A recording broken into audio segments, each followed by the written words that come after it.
First thing I'll do is I'll start off and talk a little bit about economic development. A new air conditioning company moving into Anderson County. I believe they're going to start off around $30 an hour, Chaz, and they're eventually going to grow to 150 new jobs for Anderson County. Right now they currently don't have a home, but thanks to the forward-thinking people in Anderson County, when we took over the old TTI building, some of you may know it as the Singer building, we got 500,000 square feet of space. We've moved economic development in there, we've moved Clemson Extension Service in there, we've moved part of the Sheriff's Department training operation in there.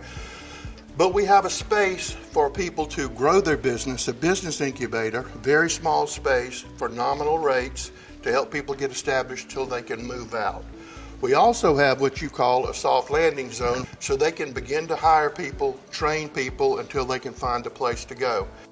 Biggest topic that anybody ever wants to talk to me about is beaver nuggets and beef jerky, and that's because of Buc-ees, and we have to redo that entire intersection, the Liberty Highway intersection, and so we are accumulating $70 million to redo that intersection. That's where Glen Raven is and several other companies.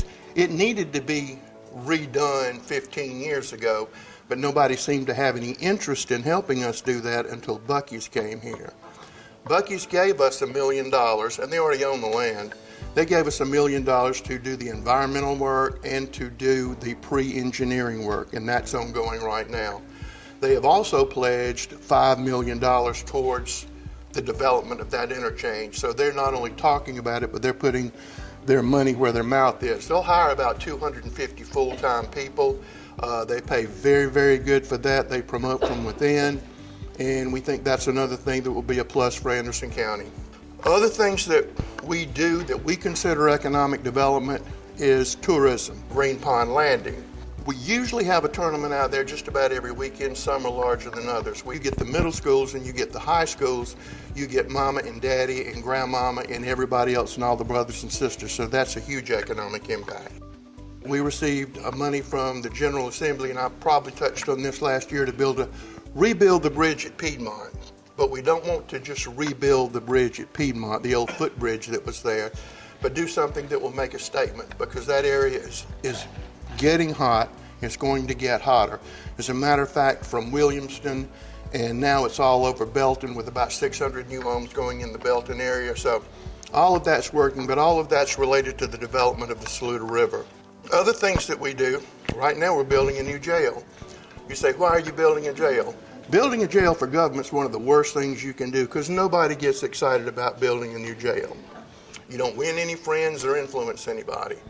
But our jail was built in the early 50s. It's rated to hold 250 people. We average holding 400 people a day. If you will notice in the news in South Carolina, just about every jail is being sued at this present time, and the courts are ordering them to do work, to redo things, redo their health care and all of that. So we will be putting out those bids probably this coming February.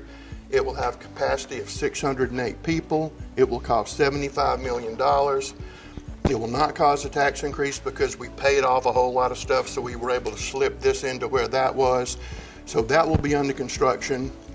And what Anderson County does, which is different from a lot of other people, we don't just look at the jail.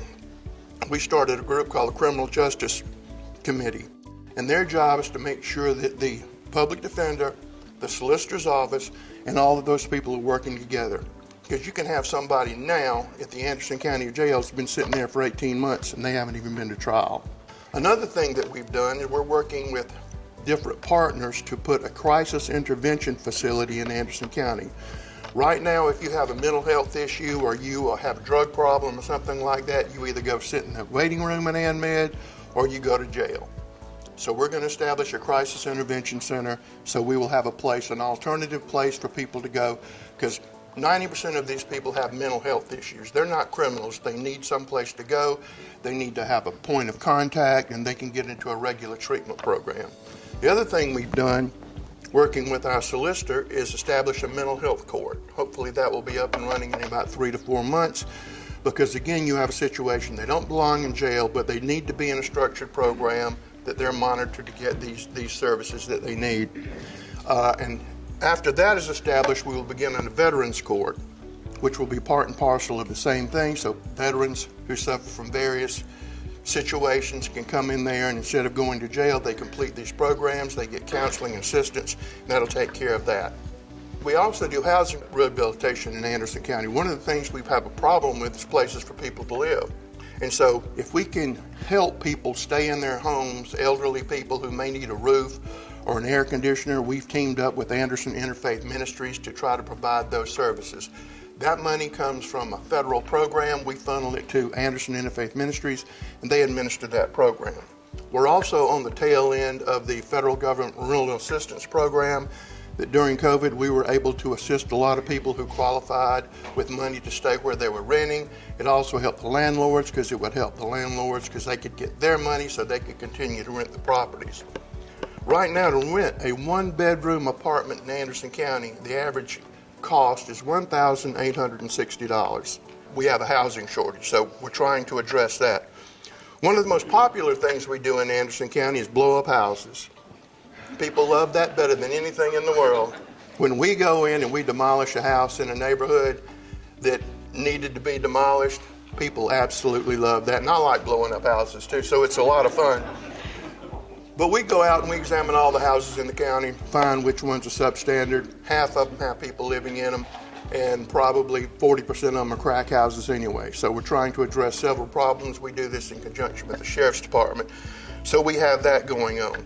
One of the biggest topics in Anderson County right now is land use. What are you going to do? There are too many people coming in here. We don't want anybody else to come in here. Said the last person to move here before they closed the door, and they didn't want anybody else to come here. There's a funny story. The state of West Virginia, and you can look this up, see if I'm telling the truth. Right now, if you were born in West Virginia and you left, they will pay you $25,000 to come back to West Virginia. The state of Ohio has introduced a similar program. Now, they're not giving you $25,000, but they're encouraging you to stay in Ohio. So some places don't have anybody and they're all leaving, and we're exact opposite. Everybody's coming here. The other thing that we have going on is recreation. We're putting a big emphasis on recreation. You know, we have the new pickleball courts at Hurricane Springs. You know that we have the money already sitting in place to add the playground to Dolly Cooper.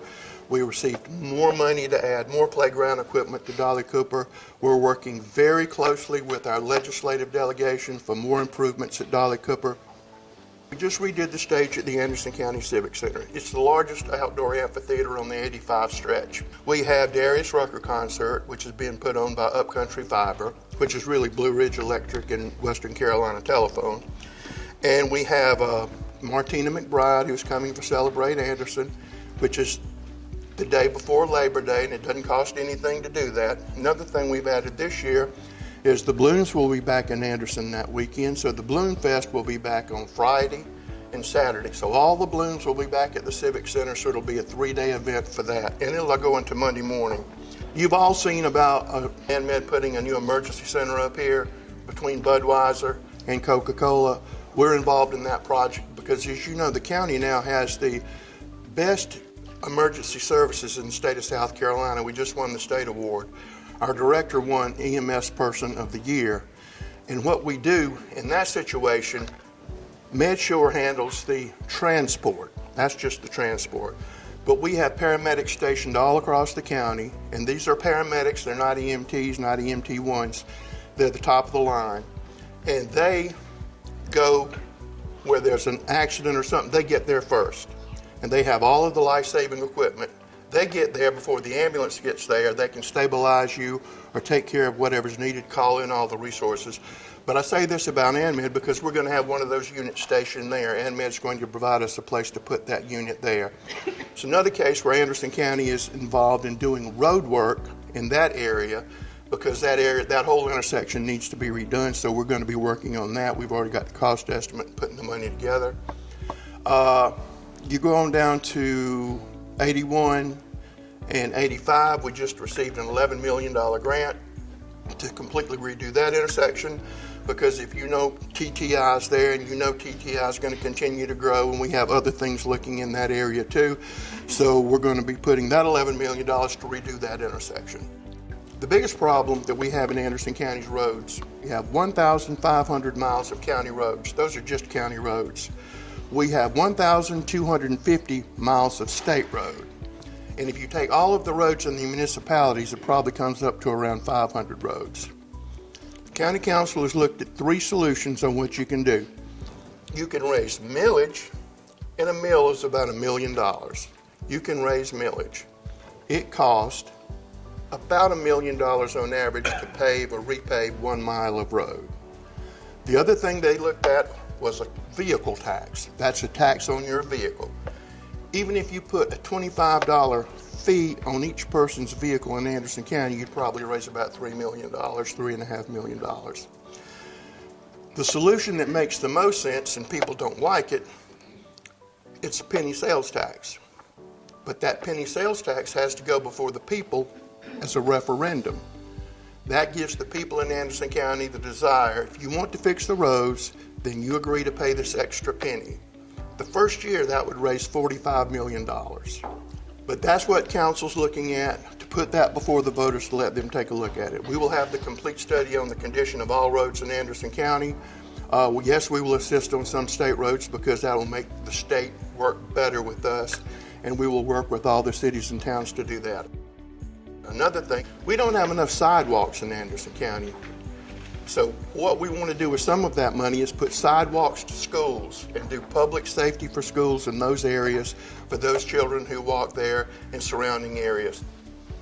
We're building a trail to Anderson to Belton because Duke Energy's abandoning an old rail line, and we're trying to work that out.